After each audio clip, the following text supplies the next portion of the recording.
Imagínate esto, son las 3 de la madrugada, y en el silencio de tu casa, la voz de tu hijo de 4 años, que apenas el día anterior luchaba por armar la frase quiero más jugo, te atraviesa el sueño.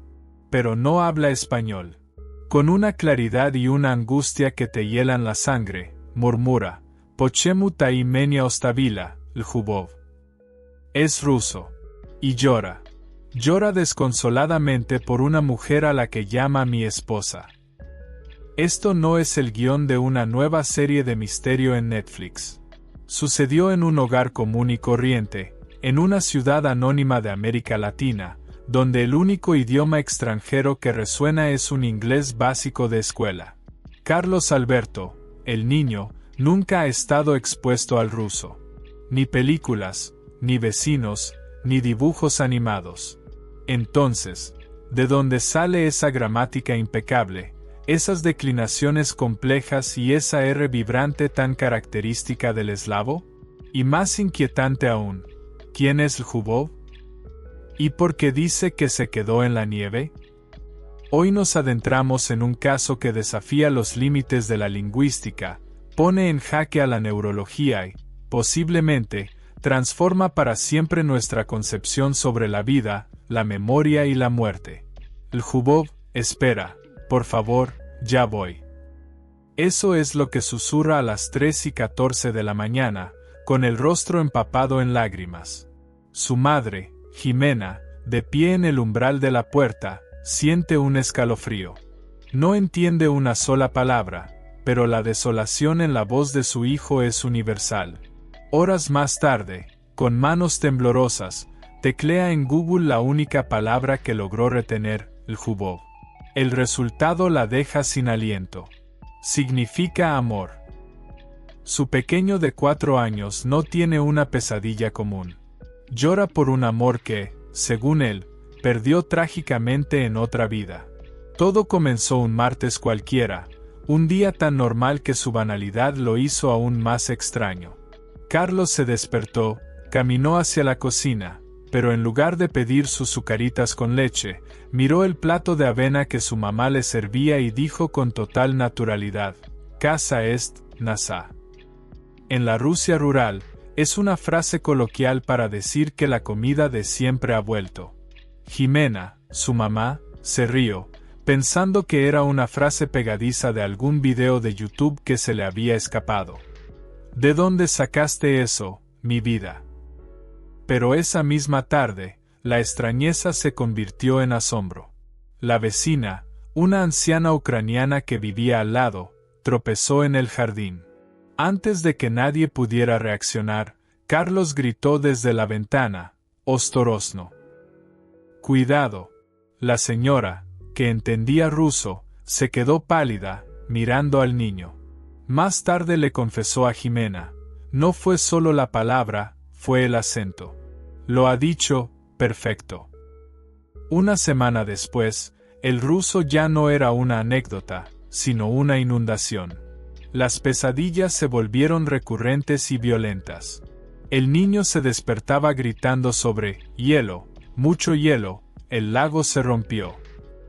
En ruso, articulaba la palabra ozero, lago, con una precisión que un estudiante de filología tardaría meses en dominar. Jimena, asustada pero metódica, empezó a anotar cada palabra en un cuaderno. Pronto, llenó 4 cuadernos con un vocabulario que ella jamás le había enseñado: sneg, nieve, cena, esposa, soldat, soldado, placat, llorar. Lo más alarmante era que el fenómeno ocurría a la inversa. Cada vez que ella le hablaba en un español cariñoso y familiar, él respondía en un ruso cada vez más fluido y frustrado, como si el castellano, su lengua materna, se le estuviera borrando del mapa mental. El desconcierto inicial dio paso al pánico.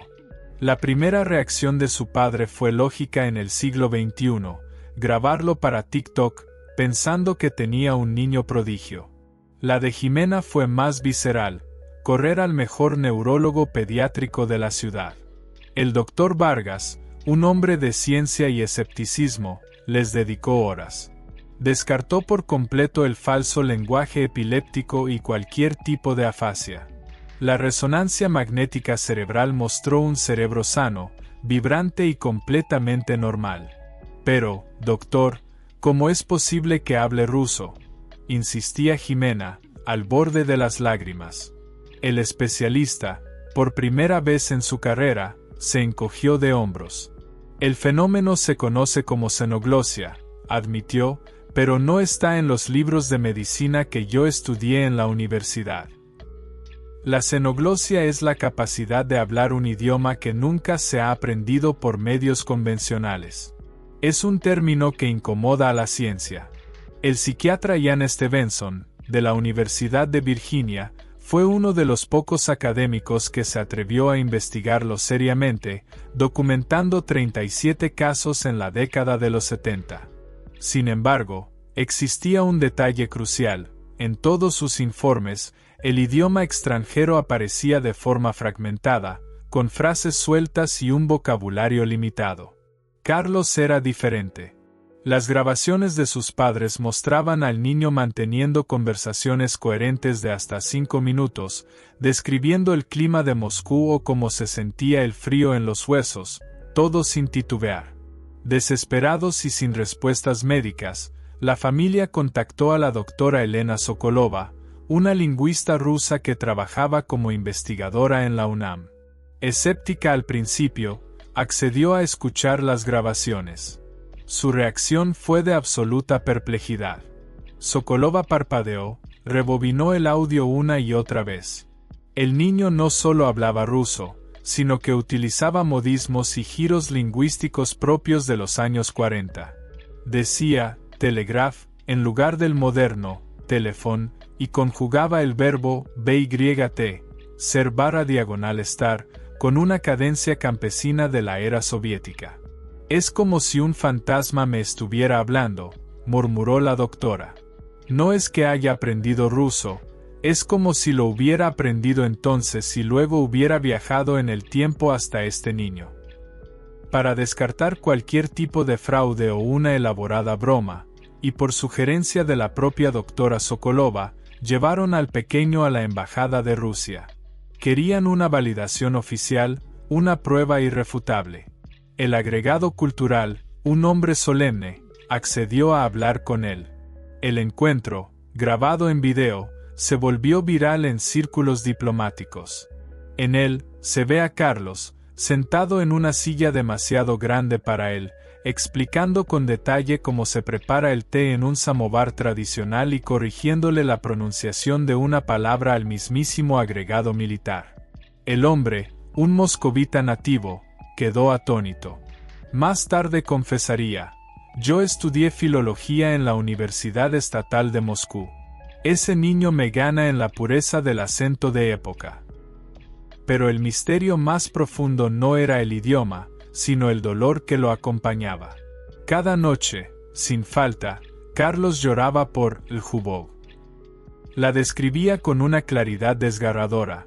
Tenía trenzas doradas como el sol sobre el trigo, se quedó bajo el hielo, susurrando que todo pasó cuando él salió a buscar leña para mantenerlos calientes. Hablaba de una isla en el norte de Rusia, un pueblo de casas de madera donde la nieve cubría todo hasta bien entrado mayo. Al buscar en Google Maps, las descripciones no arrojaban coordenadas exactas, pero la geografía, los detalles del paisaje y las condiciones climáticas encajaban de forma inquietante con la remota región de Karelia. El caso llegó a oídos de un canal de documentales, que contactó al antropólogo Bruno Méndez, un experto en memoria colectiva y trauma histórico. Méndez ideó un experimento. Desplegó sobre una mesa 30 fotografías en blanco y negro de la Unión Soviética durante la Segunda Guerra Mundial. Eran imágenes de campesinos, ciudades bombardeadas y soldados.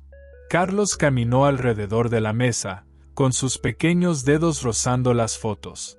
De pronto, se detuvo en una. Mostraba a un soldado joven, sonriente, con un overol de trabajo. Ese soy yo, dijo con total seguridad, pero sin el bigote que me dejé después.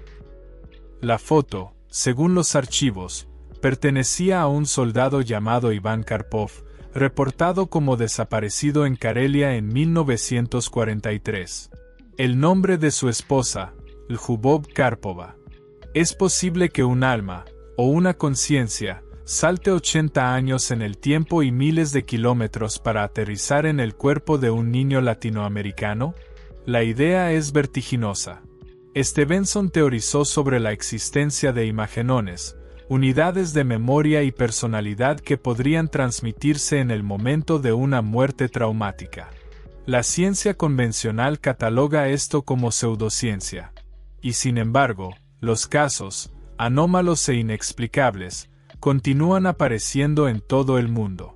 Un psicólogo infantil, especializado en bilingüismo, diseñó una prueba para medir la profundidad del conocimiento del niño. Creó un juego de asociación de pares, una columna con palabras en ruso y otra con sus sinónimos en español. Carlos debía unir las que significaban lo mismo. El resultado fue asombroso, acertó el 92%. El promedio para un adulto bilingüe que ha estudiado ambos idiomas formalmente es del 78%. El psicólogo concluyó en su informe: su cerebro no procesa el ruso como una segunda lengua. Lo procesa como si fuera su lengua materna, la original. El equipo del documental organizó una videollamada por Zoom. Al otro lado de la pantalla estaba Anna, una niñera nativa de Moscú, sin ninguna información previa sobre el caso. Durante 10 minutos, conversó con Carlos de forma fluida sobre juegos, animales y el invierno. Al final, el antropólogo le pidió que le preguntara por Ljubov. La expresión de Carlos cambió. Le contó la historia del lago congelado. Al terminar de escuchar, la mujer al otro lado de la pantalla rompió a llorar. Entre sollozos, le dijo al equipo: él dice que su esposa se cayó por un agujero en el hielo del lago. Eso no es una historia genérica. Era un peligro real y constante en los pueblos remotos de Karelia durante la guerra, cuando los puentes eran destruidos. La ciencia busca explicaciones dentro de sus propios paradigmas. Se barajaron dos teorías principales. La primera, criptomnesia. Carlos tuvo una exposición temprana y olvidada al ruso, quizás una cuidadora, un programa de radio, videos de YouTube que sus padres no recuerdan, y su cerebro infantil, una esponja hiperactiva, lo absorbió y almacenó todo en el subconsciente. La segunda, el síndrome de savant idiomático, una condición extremadamente rara donde una habilidad lingüística se dispara de forma prodigiosa y sin explicación aparente.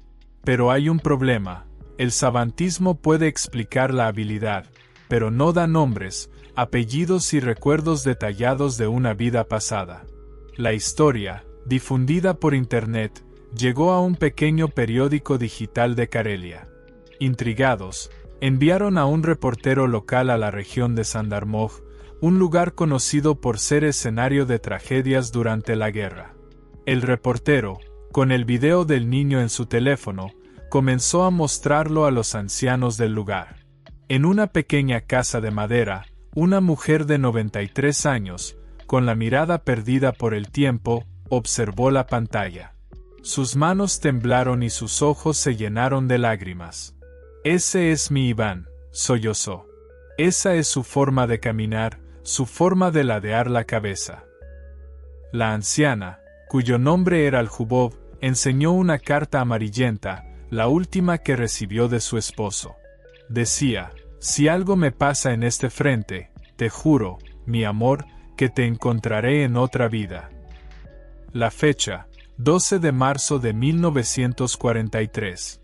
Los archivos militares soviéticos, desclasificados décadas después, contaban una historia fría y burocrática. El soldado Iván Karpov desapareció mientras reparaba un puente sobre un río helado durante la guerra de continuación. Se presume que cayó al agua helada y fue arrastrado por la corriente. Su cuerpo nunca fue recuperado. La anciana Ljubov, con la voz rota, contó el resto. Esperó a Iván hasta 1950. Perdiendo toda esperanza, se adentró en el bosque un día de invierno y se ahogó en el mismo lago donde su esposo había desaparecido. Cuando la anciana Al-Jubov, en la videollamada, contó su propio final, el antropólogo tradujo sus palabras para Carlos. El niño escuchó en silencio y, de repente, estalló en un grito desgarrador que heló la habitación. «Te dije que no te fueras. Te dije que me esperaras».